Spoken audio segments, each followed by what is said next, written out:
कोलकाता में eco tourism park एक विशाल शहरी पार्क है जिसे शहर में इको टूरिज्म को बढ़ावा देने के लिए डिजाइन किया गया है। ये भारत का सबसे बड़ा शहरी पार्क है और 475 एकड़ से ज्यादा जमीन पर फैला हुआ है। पार्क के चारों ओर एक जल निकाय होने और बीच में एक द्वीप बनने के कारण इस स्थान की सुंदरता 10 गुना बढ़ जाती है। यह अक्सर पिकनिक मनाने वालों या उन लोगों द्वारा दौरा किया जाता है जो सांसारिक जीवन से जल्दी भागना चाहते हैं। सुंदर और सुव्यवस्थित परिदृश्य प्रकृति प्रेमियों के लिए एक आदर्श विश्राम स्थल है। पार्क के अंदर प्रदान की जाने वाली सभी सुविधाएं गैर प्रदूषण और प्राकृतिक परिदृश्य के संरक्षण के माध्यम से प्रकृति पर प्रतिकूल प्रभावों को कम करने के लिए डिजाइन की गई हैं। कोलकाता में इको टूरिज्म पार्क का विचार पश्चिम बंगाल की मुख्यमंत्री ममता बनर्जी द्वारा प्रस्तावित किया गया था। HIDCO पश्चिम बंगाल के हाउसिंग इंफ्रास्ट्रक्चर डेवलपमेंट कॉरपोरेशन ने कई विभागों के साथ समन्वय करके कोलकाता में इको टूरिज्म पार्क का निर्माण करवाया। इसके 3 प्रमुख भाग हैं: पारिस्थितिक क्षेत्र, उद्यान और मनोरंजन क्षेत्र, जो इसे आराम करने और तनाव मुक्त होने के लिए एक आदर्श स्थान बनाते हैं। उनके पास कुछ गतिविधियां हैं जिन्हें आगंतुक अपनी आवश्यकता के अनुसार चुन सकते हैं। उनके पास कॉटेज और कॉन्फ्रेंस हॉल भी हैं जिन्हें व्यक्तिगत या व्यावसायिक जरूरतों के लिए किराए पर लिया जा सकता है। इको पार्क शहर में विकसित हो रहे कंक्रीट के जंगल से एक खूबसूरत राहत है। कोलकाता के इको टूरिज्म पार्क में उद्यान। 1 तितली उद्यान। तितली उद्यान वह जगह है जहां आप तितलियों की विभिन्न प्रजातियां देख सकते हैं।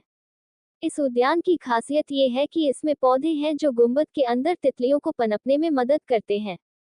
गुंबद पौधे और तितली प्रजातियों दोनों के लिए एक आदर्श तापमान बनाए रखने में मदद करता है। ये एक गोलाकार जल निकाय के आसपास अपने प्राकृतिक आवास के सबसे नजदीकी आवास में तितलियों को देखने के लिए सबसे अच्छे उद्यानों में से एक है। 2 मास्क गार्डन। मास्क गार्डन एक ऐसा क्षेत्र है जो केवल बंगाल में ही नहीं बल्कि दुनिया के विभिन्न हिस्सों में पाए जाने वाले विभिन्न प्रकार के मुखौटों को प्रदर्शित करने के लिए आरक्षित है। यह उद्यान उत्तरी पार्किंग स्थल के पास स्थित है। आगंतुकों को दुनिया भर से विभिन्न आकार और रंगों के मुखौटे देखने को मिलते हैं। 3 चाय बागान। इको पार्क में चाय बागान 1 एकड़ से ज्यादा जमीन पर फैला हुआ है। ये एंड्रू यूल एंड कंपनी द्वारा डिजाइन किया गया एक मॉडल चाय बागान है। इको पार्क में सही माहौल बनाकर यह मनोरंजन संभव हो पाया। वृक्षारोपण को पनपने में मदद करने के लिए उत्तर बंगाल के डुआर्स क्षेत्र से लगभग 40 ट्रक मिट्टी लाई गई थी। 4 formal garden. Formal garden eco children park और विजिटर सेंटर के बीच स्थित है। ये एक समतल परिदृश्य से घिरे वर्टिकल गार्डनिंग की अवधारणा पर आधारित है। आगंतुक अपने अभिनव डिजाइनों के लिए बगीचे का पता लगाते हैं और शायद 1 या 2 विचार प्राप्त करते हैं जिन्हें वे अपने निजी उद्यानों में लागू कर सकते हैं। 5 बांस उद्यान। बांस उद्यान में बांस के कई प्रकार के पौधे हैं जो विभिन्न आकारों में आते हैं, छोटे घास के प्रकार से लेकर विशाल बांस के अंकुर तक। बागानों को इस तरह से व्यवस्थित किया गया है कि यह एक शांत लेकिन दिलचस्प थीम वाला उद्यान बनाता है। 6 फलों का बगीचा।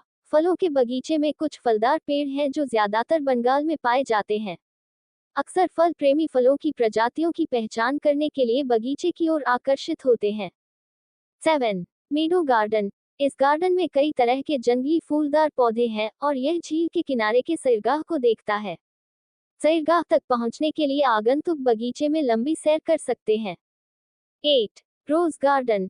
रोज गार्डन में गुलाब की झाड़ियों से घिरा एक लंबा रास्ता है। बगीचे में फव्वारे और मूर्तियां भी हैं जो इसके आकर्षण को बढ़ाती हैं। 9 मूर्तिकला उद्यान। ये वह स्थान है जहां 19 और 2 शताब्दी की किंवदंतियों और उनसे संबंधित घटनाओं की मूर्तियां देखी जा सकती हैं। 10 रवि अरण्य। रवि अरण्य में रवींद्रनाथ टैगोर की साहित्यिक कृतियों में वर्णित पौधे और पेड़ हैं। यह अरण्य शांतिनिकेतन आश्रम के माहौल को दर्शाता है और बेंचों, कमल के तालाब, पैदल मार्गों और स्मारक मंडपों से खूबसूरती से सजाया गया है। ऐसे ही और वीडियो देखने के लिए हमारे चैनल को सब्सक्राइब